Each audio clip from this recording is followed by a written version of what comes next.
Hey everyone, welcome back to the Crazy D Ranch and Rabbitry and another episode of My 3 Cents.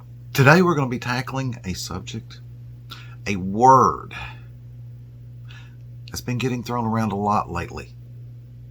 Fascism.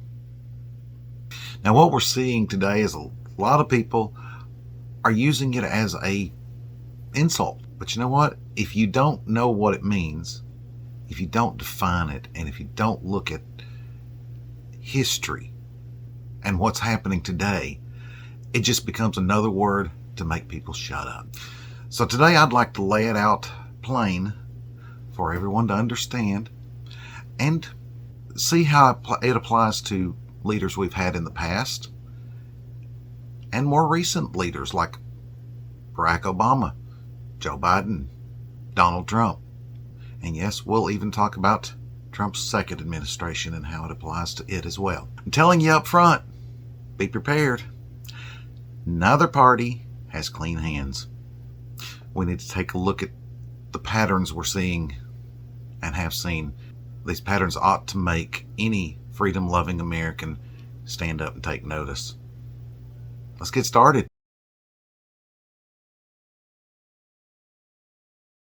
So what is fascism? Well, fascism is when the government takes control of everything. The laws, the media, the schools, businesses, and even your speech. One leader or one party dominates and everyone's told to unify behind them.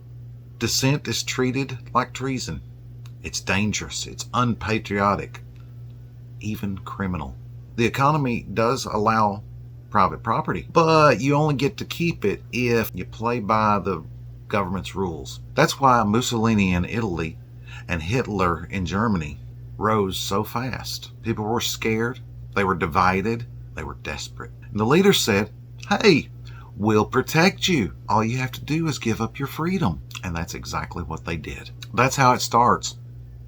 First it's fear, and then it's control. Everyone understands Mussolini and Hitler were fascists, but it might surprise them to know that there have been times here in America that we have gotten way too close for comfort.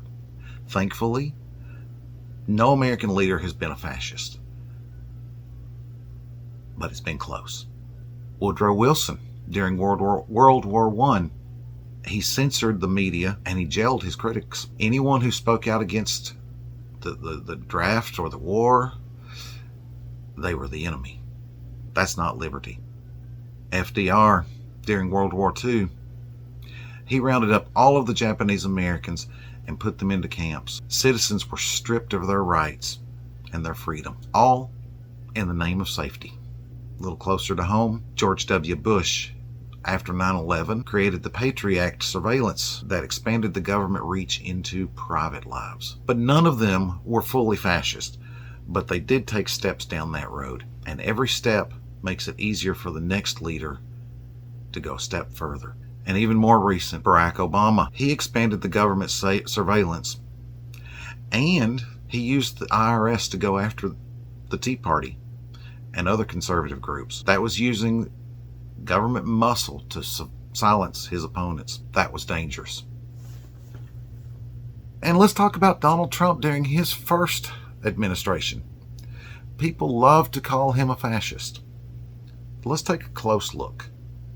Free speech flourished during his presidency. He clashed with the media, yes. He didn't have a whole lot of nice things to say about them, but he never shut them down. He cut through red tape, gave people more control over their businesses. Yes, he loves the strong rhetoric, but he did allow for more freedom. During Joe Biden's administration, he openly leaned heavily on big tech to censor Americans, not just the Russian bots, everyday people who questioned the COVID policies, elections, and social issues. That's government deciding what you're allowed to say. That's textbook authoritarian control. Now let's take a look at Trump's second administration. This is where it gets a little complicated. Trump came back into office swinging. Now, honestly, who can blame him after his first administration? But he's pushing hard for accountability in government, fighting corruption in the Department of Justice, and standing strong against globalist agendas. Those are all good. Standing up to bureaucrats that have been choking Americans for decades. Who can argue with that? But there's also a little concern. His rhetoric is even sharper this time around. His willingness to bulldoze opponents, even in his own party, feels a little heavy-handed. Some supporters say that's just strength, it's leadership. He's a good leader. And maybe that's true. But here's my warning.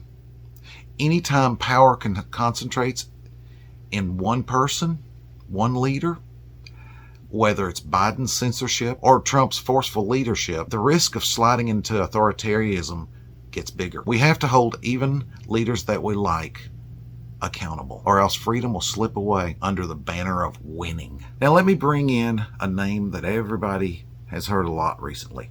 Charlie Kirk. He's been one of the loudest voices warning young Americans about these dangers. He says it plain. The left has embraced censorship and control, and conservatives have to fight back, not just to win elections, but to preserve liberty itself. I think he's right on this point. The battle isn't just Republicans versus Democrats. It's liberty versus control. And the scary thing is, both parties lean toward control when it suits them. That's why we need clear-eyed voices, especially for the next generation, reminding us that the government is to serve people, not rule them. So, my 3 cents, fascism doesn't happen overnight. It creeps in slowly through fear, through division, and through promises of safety. Obama used fear of terrorism to expand control. Biden used fear of misinformation to silence voices like yours and mine. And Trump uses fear of corruption to demand loyalty. Different faces, same temptation. Trade liberty for security. The Bible says in 2 Corinthians 3:17, where the Spirit of the Lord is, there is liberty. If we forget that truth, if we stop guarding freedom, we'll wake up one day in a country where it's gone. So whether you like Trump or Biden or anyone else, stay awake. Don't trade your freedom for comfort. Don't let fear trick you into trading away what Americans have fought for generations to keep. Thank you for joining me today. I hope this has been insightful. If you find this topic interesting or you're enjoying these my 3 cents videos, please make sure you click the like button. Subscribe to this channel. We'll be following up with more interesting topics. And feel free to comment, ask questions. I'm always open to discussion. Until next time, y'all have a great day. God bless you, and God bless America. Good night.